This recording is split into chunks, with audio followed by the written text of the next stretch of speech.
Welcome to this episode of the Brush and Soap and Blade Podcast, where we look forward to shaving every day. Welcome to this episode of the Brush and Soap and Blade Podcast. My name is Rick DeWeese. I'll be your host this week. Okay, we're going to start off this week with a couple of emails. First one from Andrew with an update. Another one from Bill, who is a Vander Hagen soap defender. We'll listen to what he has to say. We'll jump into the Friday shave of the day. Then we'll go over to Shave Straight and Safe to see what Joe has to write about.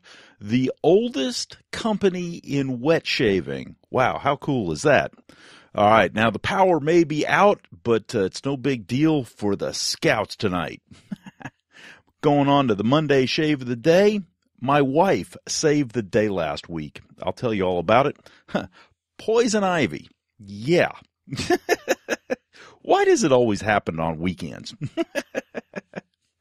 All right.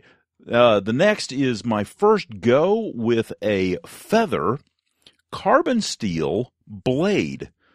Tri-Blade has carbon steel spineless feather blades. I'll put a link to the show notes, but I got some. And so I'll talk about my first go with that. And then catch up with the Rockwell Model T over at Kickstarter. Another Kickstarter, a new Kickstarter, the RZR-Shaving. So we'll talk about that one. And we'll finish up with Wednesday Shave of the Day, which is also my second go-around with the feather spineless carbon steel blade. So that's the show this week. Let's get on with this thing. I got an email from Andrew. Update. Hello. Thank you for all your help with the vintage brush resources. I just wanted to say that the Harry's razor has not been touched in a month.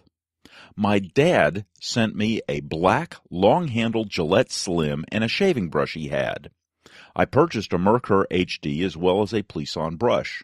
While my dad was happy to hear of my renewed interest in wet shaving, I learned he sent me his best brush that he had. Why do dads do that? So for Father's Day, I got him a Plisson brush, some Sterling soap pucks of their shave soap, full-size bar soaps, and samples of their aftershave splashes and balms. I'm also going to refurbish a vintage brush with a new silver tip knot, and he is also getting a Marvy rubber shave mug. He is going to be so surprised, and then he'll say I spent too much money.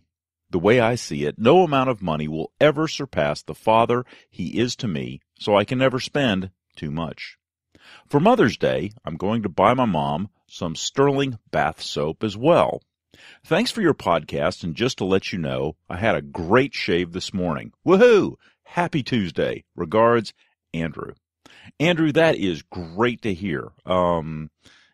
Yeah, it is amazing sometimes what fathers and loved ones in general do for us. And sometimes it takes us aback when we realize just what the sacrifice really is. So thank you very much for recognizing that and giving both your mom and your dad something to smile about.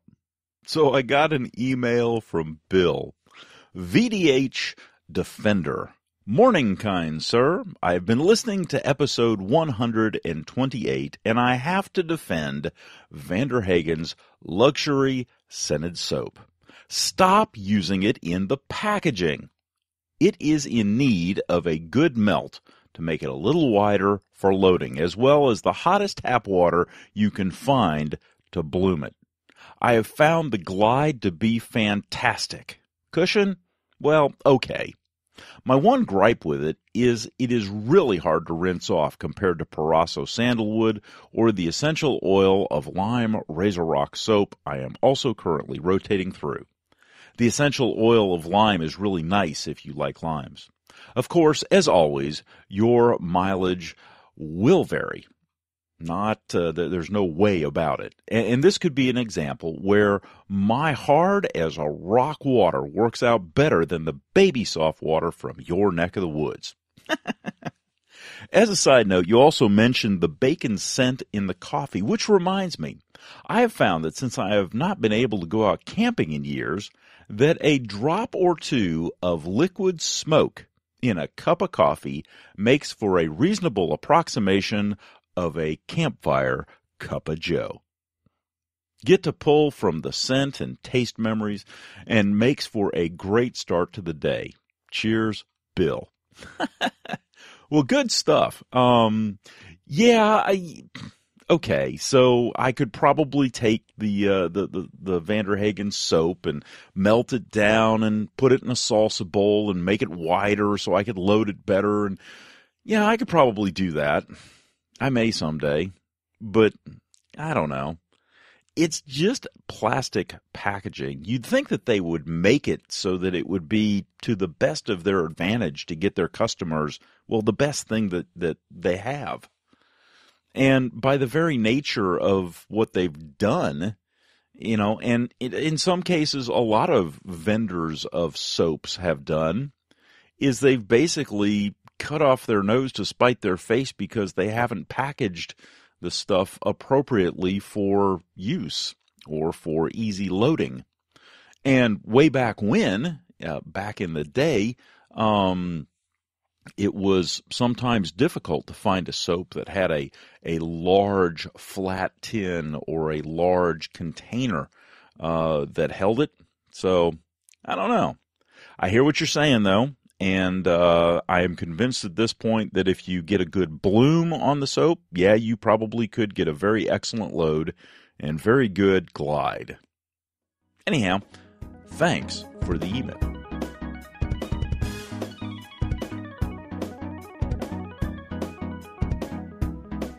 Alrighty, let's talk about the shave of the day. Okay, it's been a couple of days since the last episode, and I've taken a couple of days off. And of course, the first day I did what I normally do, which is forget to bring my SD card back down to the mobile studio. I've got some spare SD cards, and I didn't bring them either. Oh well.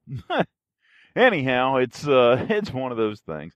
So today being Friday, let's go ahead and talk about the shave of the day. Okay, so the shave of the day today, went ahead and used some of the best smelling soap that I have that I thoroughly enjoy. It is PAA, or Phoenix Artisan Accoutrements CAD, Cease and Desist. It's their barbershop scent back when they were How to Grow a Mustache. And story behind that is that they'd originally created something that looked a lot like, well, Barbasol, and got a cease and desist letter. So it became Cease and Desist, CAD, or CAD.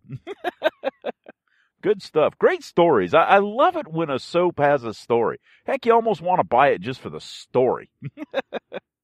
Anyhow, went ahead and lathered up with my Samog Owners Club brush because, lo and behold, my 1305 came apart again. Apparently, when I epoxied it, I didn't have just quite enough epoxy. Upon further investigation, there were only about 2 spots where the epoxy, which was about as thick as a pin, were actually holding things on. And what I've been doing here lately is squeezing out the water from the knot, and when I do, I gave it just a little light tug, and it popped off. So we are going to go ahead and clean it back up and glue it back in with Gorilla Glue again. Gorilla Glue epoxy should hold fine. Now, speaking of fine, the fine brush that I repaired, that I re-epoxied, is doing marvelously. No problems, although, just to be clear, it had popped off previously as well. So it's more a question of determining how much volume I actually have to fill with epoxy than, getting the epoxy to, getting things glued in correctly. It's really more a question of how much do I put in there, because I can't see it. So Anyhow, with that said, all hail to the Gorilla Glue, because the Gorilla Glue brought back to life the razor that I am currently using. Okay, so I did a little bit of investigation, and the last time that I used this particular razor was back in episode 50. And the title of that episode brought back memories. The title of that one was The Obliviata, which is a term I coined that, well, for all the people that are just kind of wandering around in more or less the zombie-like daze, that have absolutely no clue what is going on around them, whether that be in a car, in the mall, on the street, it doesn't really matter. They just don't know what's happening around them. They have no... Anyhow. So yes, the Obliviata. If you haven't heard that episode, go back to episode 50 and check it out. Now, the J1, the Schick injector, the J1 Schick injector is the razor that I am using. And when I first used this razor back in episode 50, the problem that I was having was not that the razor wouldn't shave, it's that the handle was loose. Now, the problem with the handle being loose is that it would instantaneously change the angle of the shave. You didn't get a firm grip or grasp on the control of the razor itself. It just made for, well, I mean, it shaved okay, but it was not, it just, no. A loose handle is not a good thing. Okay, let's just leave it at that. Anyhow, all hail the Gorilla Glue, because the other day I popped the plastic handle off of the metal head, and it's just a press fit in there. They basically built them so they just snap them into place. And well, I went ahead and put some Gorilla Glue in there and epoxied the dang thing in place. And so now the handle is permanently attached to the J1 head, which is fine because I have no intention of ever replacing the handle on that razor.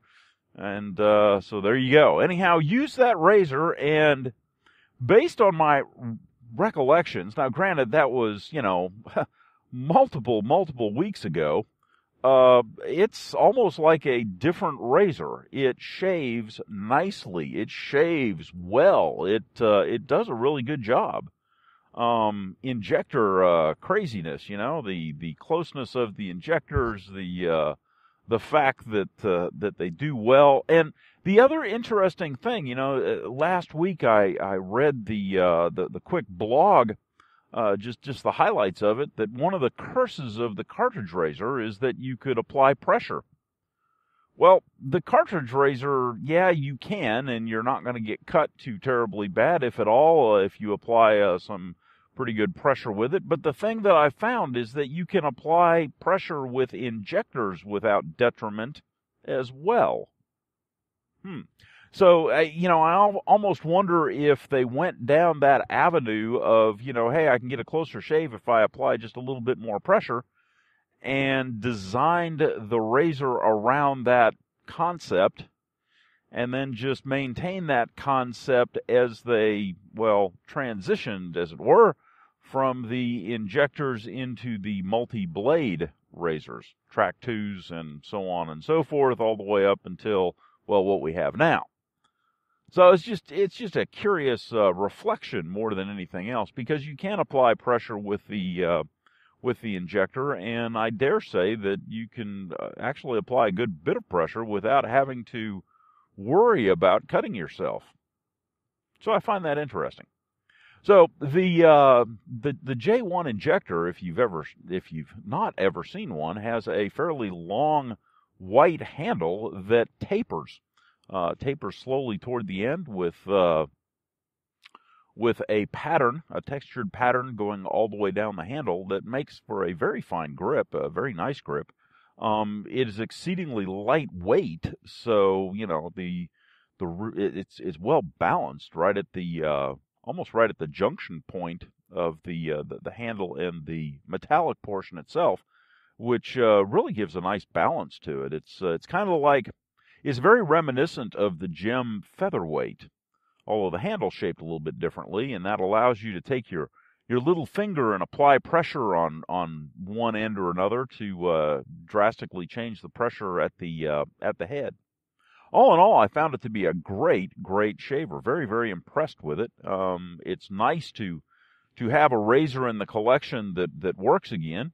I would say through no fault of its own, it was not in the best condition originally.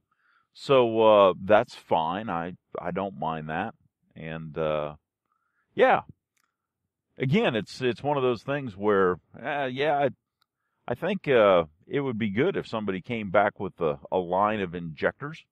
And in fact, from what I understand, there's somebody that's working on one. I can't remember the name, but I remember seeing it. I'll have to look that up. Yeah, I'll have to look that up. Anyhow, finished off the day with some Avon Spice, a traditional Avon Spice. Very nice scent. Just kind of start the day. It's rainy today, but that's okay. Doesn't dampen the mood at all when you've had a good shave.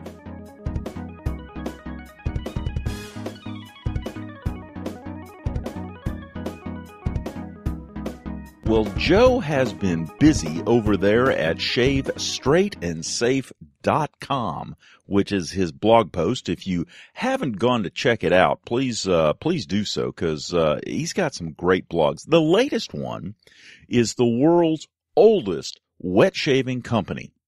Here, I'll read just the beginning of it. In the wet shaving world, it's easy to see how the artisan movement has made such a big impact in the grooming industry. So much that mainstream competitors have changed their strategies in order to successfully compete against their new competition. So how long have some of these players been in the game? The Gilded Hand, or the Vergilde Hand, was established in 1554. And he goes on to talk about just some of the quick history, and you can still buy products from the Gilded Hand, and that is just cool. I'm going to have to, he's also got their website in his blog post. So I will link to this blog post, but wow, I never thought that there was anything out there that went back, well, quite that far. Yeah, good stuff. So if you haven't checked out Joe's blog, go check it out. And just as a reminder, every now and then you can hear him on the Wet Shaving News podcast as well.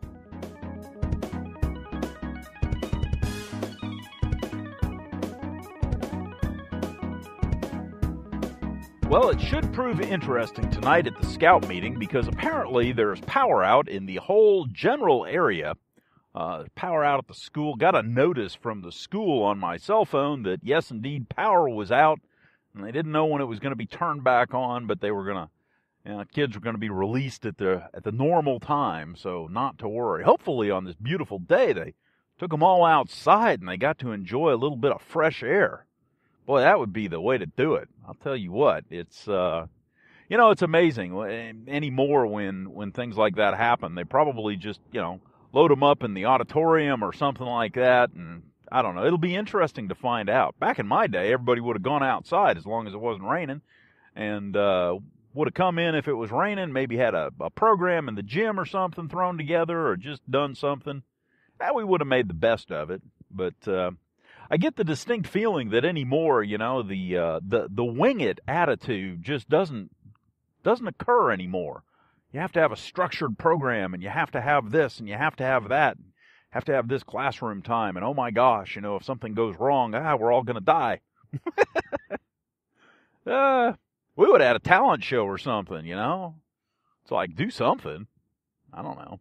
Anyhow, it should be interesting, because the place where we meet for Scouts also texted me and said, hey, there's no power. I just wanted to let you know because you have a meeting tonight. I let them know. I said, well, okay, that's fine. But on a beautiful day like today, just like last week, we probably won't go inside at all, because we'll be too busy being outside, because that's where all the fun is anyhow. especially when you think about young boys, that have already spent a good 6 hours or so in a classroom environment. The last thing that they really want to do is sit around inside. What they'd really want to do is go out and play Frisbee or do something like that and, have a good time outside. And so if I can help them do that, that's exactly what I'm going to do. Because that's more fun outside anyhow. Gets them used to all the pollen and everything else, and who knows, maybe they'll grow up and won't be quite so distracted with allergies like the rest of us sometimes get. It's if I catch it at the right time, it's not too bad. But I'll tell you what, last year I did not catch it in time, and actually had my inner ears plugged up so bad that I had vertigo. And that is no fun when you're walking down the hall and wondering if you're going to be able to stand up. It's there was a couple of times that had me just a touch worried. But hey, that's what happens. It's called life. Mom never said it was going to be easy or fair. So I have tried to figure out how to get over it. But that's okay. That's part of the fun. And that's part of the adaptability that we try to teach our scouts too. Things come and things go, and things are going to happen, and how do you adapt to it to the best of your circumstances, so that at the end of the day, you can walk around with a good attitude, almost no matter what the situation. As long as nobody's shooting at you, I guess. You walk around with a smile and keep yourself in good shape, and everything's good with the world. Yeah, if you can do that, you're going to do pretty good. Now, granted, if somebody's shooting at you, that's time to be a little bit more concerned about things. But hopefully, first off, bless the boys that are over there, and women too that are over there or out there having that happen to them, that are doing it because they have agreed to step up to the country's call, or are serving in a law enforcement capacity. Lord knows I was lucky. Nobody ever shot at me, But, they do have my thoughts and prayers. But hopefully, whenever I look at my scouts, I hope that the guys that I'm helping grow into young men never have to deal with that. Unfortunately, they may have to, but I wouldn't wish that on anybody. And just the way it is. Maybe I'm a softie. I don't know. If it ever comes to it, I hope that we have the fortitude as a country to just basically, say, look, military, this is the target. Go take care of it, and we're going to stay out of your way. Your job is to go and do it. And I don't know. I get annoyed sometimes when I hear that, well, we can go over there and we can do something, but we have to have these certain rules of engagement. We can't shoot at them until they're shooting at us. And I don't know. That's a bit much for me. It's kind of like, well, you can use a razor, but you got to use a cartridge, and it has to have more than 4 blades, and you got to use the goo in the can, and at the end of the day, it's like, look, we're trying to shave, and there's many more ways to do it than what you're talking about. You can apply the lather with the brush, you can have soaps, you can have creams, you can have, all kinds of things. You use different kinds of razors, you can do no, you just got to use the cartridge razor, and it's got to have at least 4 blades, and you have to do it at a downward stroke with the grain at such a speed, and you got to use goo in a can made by this guy. It's like, oh my gosh, please, what if you're in a situation where that's not possible? Well, then you don't shave. Really? I don't know. There are times when we become a little bit silly. But that's okay. I try to put everything in the perspective of shaving, so maybe I'm the silly one. I don't know. Anyhow, it should be interesting tonight to see just what the power outage has done. I see a bunch of people working on poles here, but I don't know exactly what has occurred or what. It looks like somebody hit a pole. That would do it. Yeah, that would do it. Somebody taking out a pole with a vehicle, that would probably drop power out. Anyhow, at least it looks like the crews are out there working on it, so We'll see where this goes tonight. Who knows? Maybe we can learn something from it.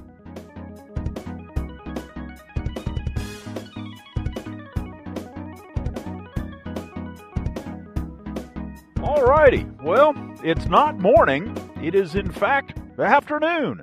But that's okay. Let's talk about the shave of the day. Okay, first off, it is an absolutely gorgeous, gorgeous spring day. Beautiful afternoon, sunshiny, warm, everything's starting to turn green. Yeah, nice stuff. Anyhow, shave of the day. So, okay, the shave of the day. First off, I've glued my 1305 Samog knot back onto its handle, using enough glue this time, and it has, in fact, seems to be holding strong. I've got enough that it actually came up a bit, and yeah, I've got sufficient quantities and visible proof of sufficient quantities. So good stuff there. Anyhow, 1305, soak the brush in some warm water while I'm taking a shower, squeeze the excess out, bloom my Phoenix Artisan Accoutrement CAD soap, cease and desist, bloom that, and when I get done, end up with a lather that is, just absolutely beautiful. Thick, luxurious, 2 teaspoons of water to make it even, because I had such a good load in the brush. It took 2 teaspoons of water to get it to where it needed to be, and yeah, good stuff. Shave, this is, 4th, 5th shave or so on my Gillette J1 injector. All is good with the world. Although I must admit, one thing that crossed my mind while I was shaving is the way that the head sits on your face.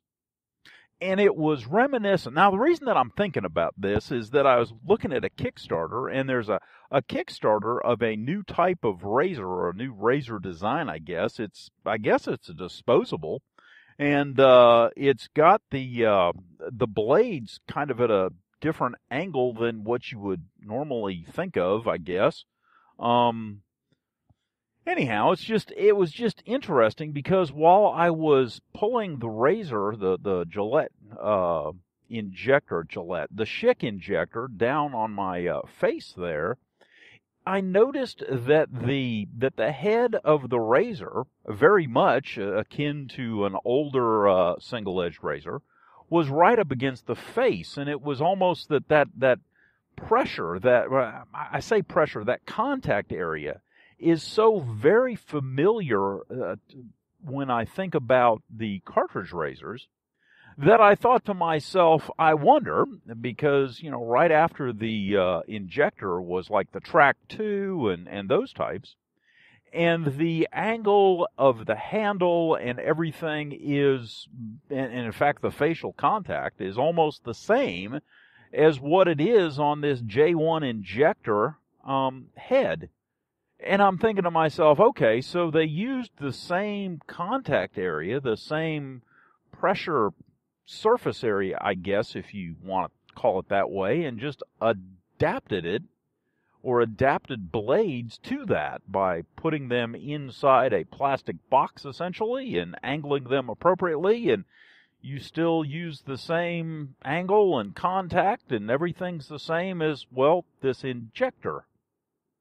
And I thought to myself, okay, was that the natural evolution when Gillette made the Track 2? Did they look at the injectors of the day and say, aha, that's the angle, that is it, that is perfect, that is exactly what we want at this point?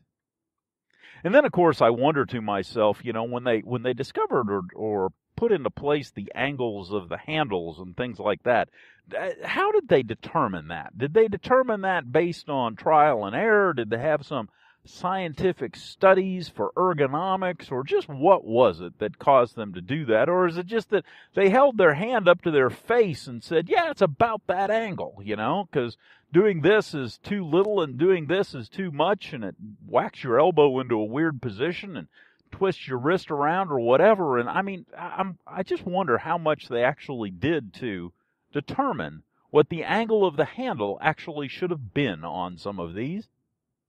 It's just one of those curiosity things that I just look at it and go, Like, the first paperclip. How did they figure out that the paperclip needed to be that shape to have the minimal amount of wire and still get the job done? It's one of those things that you just kind of think and scratch your head and go, wow, somebody was really thinking there. Yeah. It's just, I don't know. I think about weird things, especially in the afternoon after a busy day at the old office. I'm probably much better in the morning, but there you go. Anyhow, the shave of the day was good. It was very, very smooth shave. No real, just a slight indication of what you could potentially call 5 o'clock shadow is cropping up, and so all is good. I would have absolutely no problems going out to dinner or something like that with this socially acceptable shave. Is it as smooth as it needs to be for, say, date night? No, probably not. But at the same time, if it was a date night, I would probably do a quick touch-up shave and just make sure that things are the way that I wanted them to be. But there you go. Anyhow, it was interesting. I ran into a fellow today at work. He walked up to me and he said, "Well, I understand you're famous." I'm like, "Famous? What are you talking about?" He said, "Yeah, I listened to one of your podcasts." I'm like, "Okay." He said, "What are you? Up around episode 100 and I guess he said 120 or something." I said, "Well, this episode going out this week will be 130. He's like, "Holy cow." Then he admitted, he said, "Well, you got the voice for it." He said, "You ought to do YouTube videos." And I said, "No, I got a voice. I don't have the face." But there you go. Anyhow, it was kind of fun. Got to touch base with the sophomore shaver. Hadn't seen him in a while. We kind of moved around apartments. We're still at the same facility, but not talking to each other on a regular basis anymore. He seems to be doing good. Didn't get to talk about shaving. It was the first time we touched base in, 2-3 months, I suppose. So just kind of catching up on family, kids, things like that. And all in all, it was good. I miss talking to him about shaving stuff. I always enjoyed his insights. I'll have to sit down and schedule something with him or buy him lunch. Yeah, that's what I'll do. I'll buy him lunch. Now he'll listen to that. He'll listen to this, and then he'll call me up and say, "Okay, where are we going?" But that's okay. It'd still be worth it. So anyhow, the shave of the day, well, it worked out well, and yeah. It's when you walk out the door and, even when things are a little bit, messed up in certain aspects of your life, if you can walk out the door and, with the attitude that, hey, this is gonna be a good day. It's, I'm not giving it a choice to be anything but a good day. It's amazing when I do that it actually turns out to be one. Turns out to prove me right. Which then makes me wonder how many times I had walked out the door previously, thinking that things were going to go bad, and then amazed that I had just created a self-fulfilling prophecy, and at the end of the day, in fact, has proved me correct. Does make you wonder. But anyhow, there you go. That's kind of the meanderings. Talking about the shave of the day.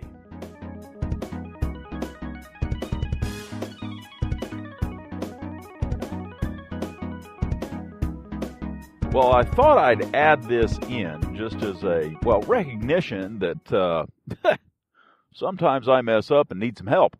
And the one that helped me last week was my wife. So, just to give you an idea, I started out, it had been a long day, and I started out and I pulled the little SD card out of the mobile studio and stuck it in my pocket. I then proceeded to go in the house, sit down in my recliner, and take a nap. Anyhow, at some point, apparently, I pulled the phone out of my pocket, which dislodged the SD card. And when it came time to look about to do the show, I looked about for the SD card, and no SD card was to be found. And so I was panicked because I knew I had a good bit of stuff on said SD card. And I was actually upstairs in the studio kind of re-recording so that I could at least have something to put out for the show.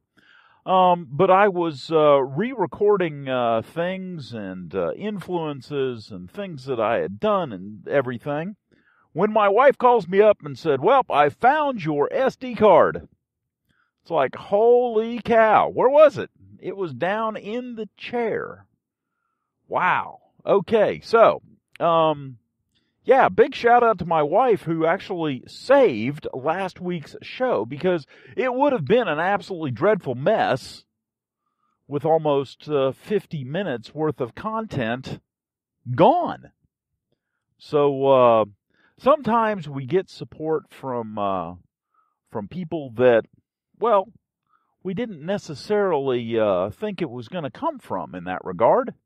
Now, granted, I have said before, my wife enjoys that I have a podcast. You know, she tells me to go do it and things like that. But outward signs of support to make sure that it happens and comes off without a hitch, well, that's deeply appreciated. So hopefully you have a significant other, a spousal unit, that treats you the same and pushes you in the direction that you really want to go and gets you there whether you are ready for it or not. I know mine does, and I'm very, very thankful.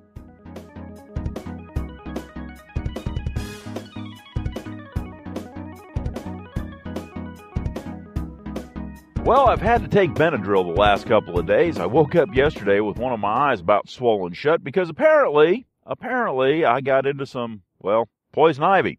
And I happen to be rather sensitive to poison ivy. It really just nails me. Anyhow, the interesting thing is that I got into it on Saturday and didn't really see any ramifications from it until Monday, when I thought I had chapped lips.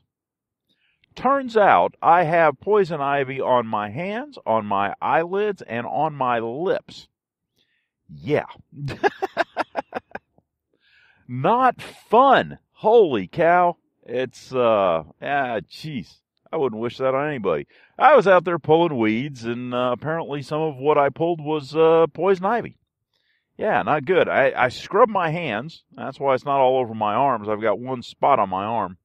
But the biggest thing has been the poison ivy around my lips has caused the equivalent of chapped lips. And that is very, very interesting. You know, you oftentimes wonder, okay, what does actually cause chapped lips? And could it be that you have, the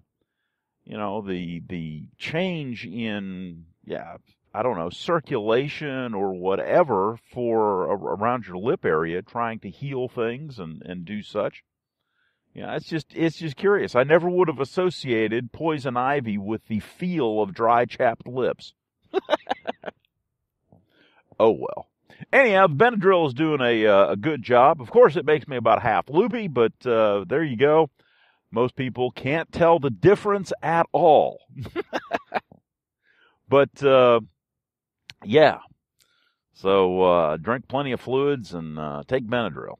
And funny thing is that being allergy season with all the pollen out here, it's one of those things where you walk into the pharmacy and you say, "Hey, I need some Benadryl," and it's like they got stacks of it, and no big deal. It's seems to be par for the course around here about this time of year, anyhow. So, so I'm gonna have to make sure, just in my doings and dealings, that I keep some Benadryl. I may get some for. I'm putting together a go bag. It's more of a if we have to go somewhere, loved one goes to the hospital or something like that, I'm putting together a bag so that if something like that happens, I can just grab the bag, not have to worry about, okay, I got to pack things, just, have basic stuff, toiletries and clothes and things like that, and maybe a little bit of snack food, if you will, that'll keep a while. Throw it in a bag, and yeah, that way I can just grab and go. Well, I'm thinking at this point I'm going to have some Benadryl in that sucker too, just because it kind of goes along with the some of the other medical equipment and stuff that I have, Band-Aids and bandages and aspirins and all that good stuff. But just have it on hand so that if I ever do get somebody gets bit by a bug and has a reaction, or, sunburn or allergies, or, well, should I say it, poison ivy, we can at least take care of it and make it, reasonably comfortable. I woke this morning, took 2 last night, went to bed, and woke this morning, and I wasn't all puffy-eyed and all beat up, so, yeah, it does do a good job. It also does a good job making me think about things.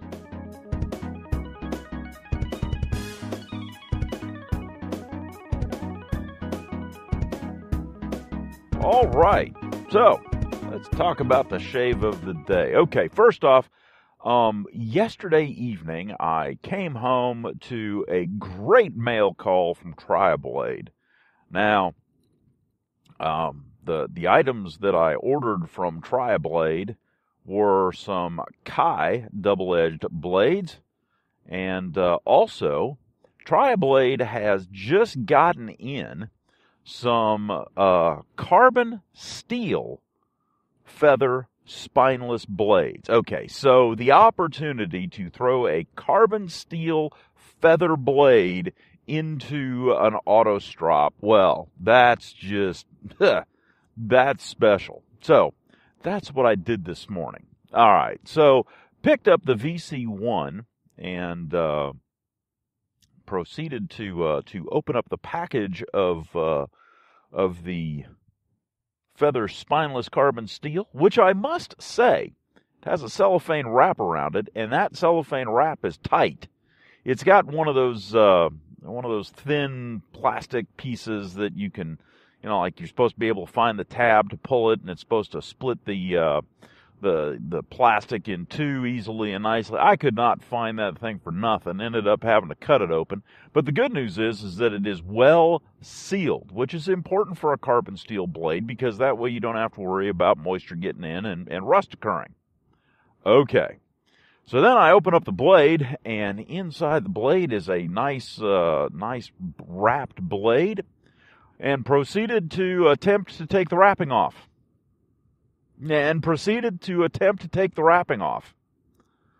And proceeded and finally figured out how to get the wrapping off. Holy cow, the wrapping is tight and secure.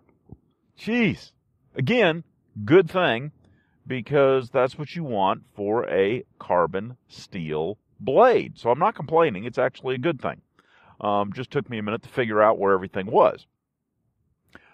Looks just like a regular stainless feather blade, spineless blade, although it is blued.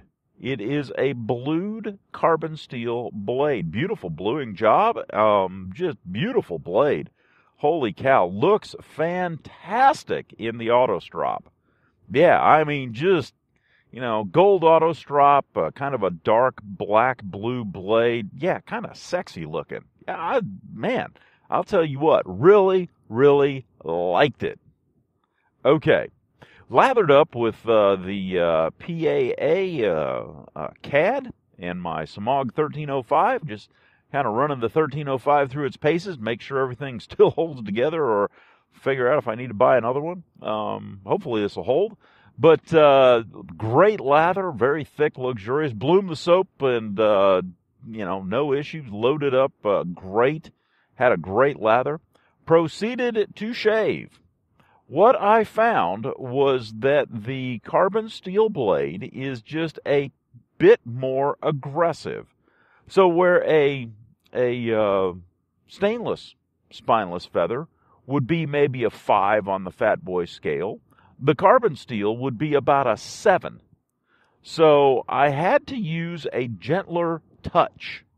No pressure whatsoever, a gentler touch, but the shave was very smooth, no issues, no problems, and yeah, so far, first shave down, good stuff. Not a problem at all. Again, just a bit more aggressive, but didn't have any issues. There wasn't any roughness, razor burn, or anything like that. Same feather goodness that I've always attributed to feathers, as far as being smooth and nice. Fit the auto strop just perfectly, just like I was anticipating and expecting. So all in all, yeah, I'm very happy. Good stuff. So anyhow, TriaBlade has them, and if you want to get some over there at TriaBlade. They're not too awful expensive, and it kind of gives a new feel, if you will, to your auto strop. So especially, I mean, I've got an auto strop. My VC4 it has a tendency to be a bit less aggressive.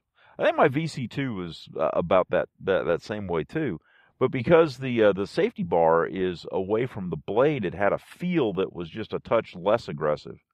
The VC1, of course, it feels like the blade's right on top of you because there's not a whole lot of distance between the edge of the blade and the open comb, and so it does have a tendency to feel more aggressive, whereas the VC2 than the VC4 that I have are a bit less.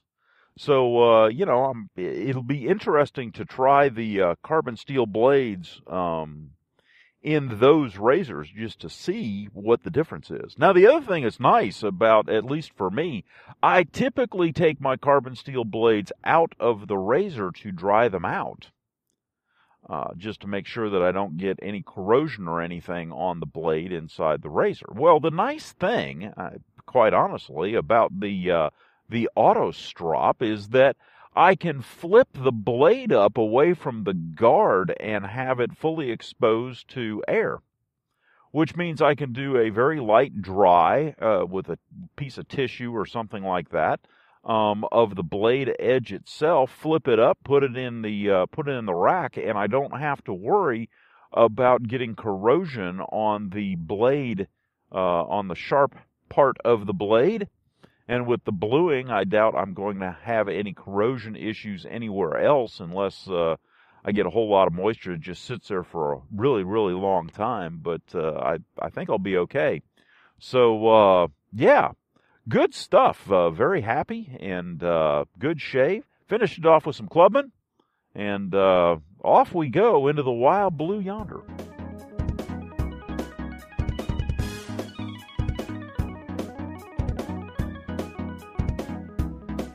So if we swing over to Kickstarter, just to check things out, we'll find real quick that the Rockwell Model T razor and razor blades, with 36 days to go, has 1,821 backers for a total of $167,495. When the original goal was only $50,000. So they're over 3 times their original goal at this point for the Rockwell Model T razor that everybody is talking about. So I'll put a link in the show notes, and if you happen to want to check it out and happen to be interested in it, you can go and see the video and go check out what the Rockwell Model T is all about. So the other project that I have found on Kickstarter is the razor, or the RZR-Shaving.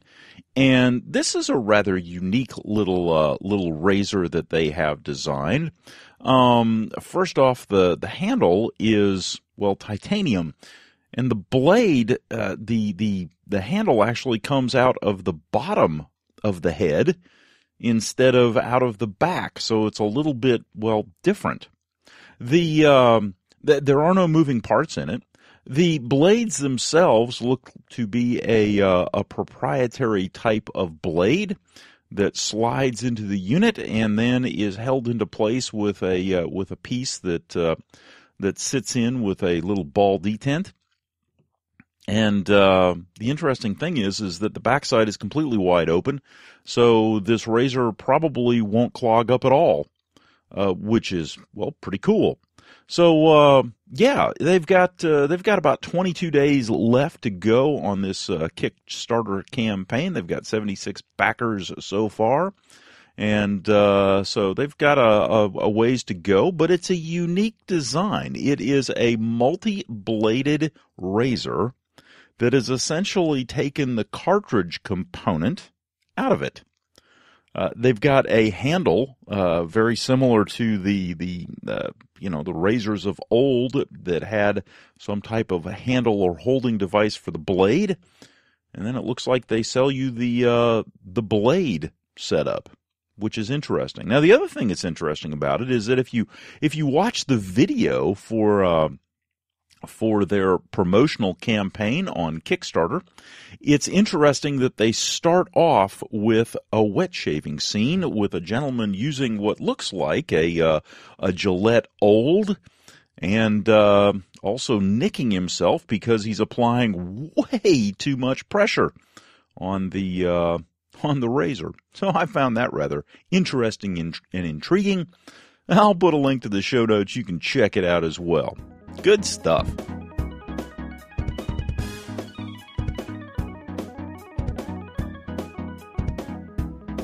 All right, well, it's another beautiful day out here. Let's talk about the shave of the day. Okay, so the shave of the day today was day number 2 with that good-looking black blade, the Feather Spineless, the carbon steel variety.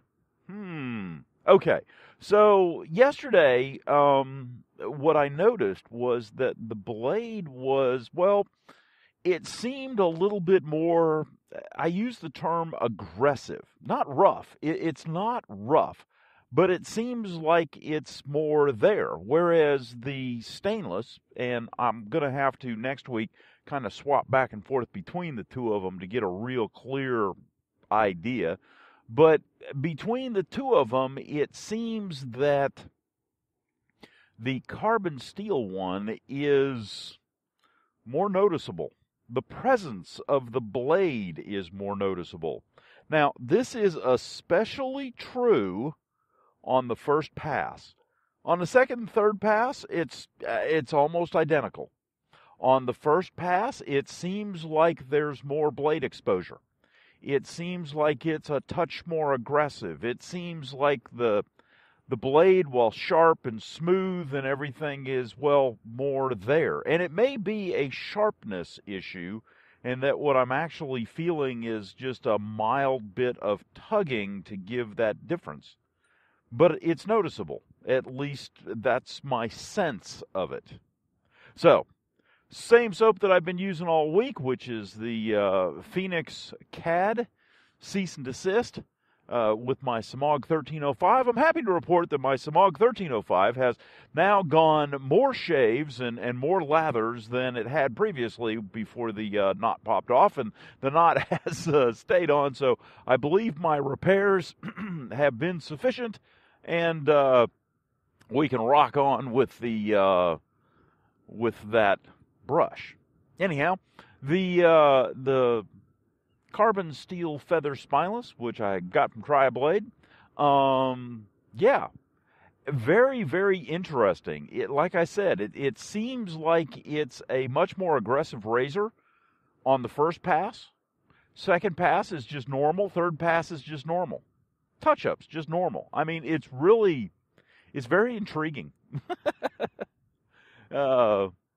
So I just wanted to report that because, well, it struck me as different, very much different, and it has maintained that difference. You know, usually the first shave with a blade is, well, probably not the best. The second shave with the blade is usually the best shave that you get, and that's, at least for me, that's typical of what it is. Anyhow, that was the shave of the day. Finished up with some Brute, some Fougere, just because I'm wearing a green shirt and it happened to be a green bottle and I grabbed it. no other thought process other than that. So, sometimes people put a lot of thought into the aftershaves and their smell combinations. Not me, not today. It's just, it's one of those things. You just kind of go with the flow and just decide what to do and run with it. And as long as I'm heading in a direction, I will keep on heading. There's some people out there, they won't even start in a direction. They'll just kind of sit there. And there's a saying, lead, follow, or, stay on the porch. Anyhow, I like to just go with the flow. It's kind of the way I am. And I'll go out there and make it. But I'm kind of I got to admit, I'm kind of a wing it type person. I'm not, I can do okay with a plan. I'm okay if the plan goes awry as well. It's just, okay, fine. Let's look around and see what we can do with it. And go from there. I don't get flustered when a plan falls apart. Just come up with another plan. Always have a contingency. Yeah. I don't know. It's just a characteristic, I suppose. Some people are like that. Some people aren't. I know that. Anyhow, that was the shave of the day today. Hope you had a good one, too.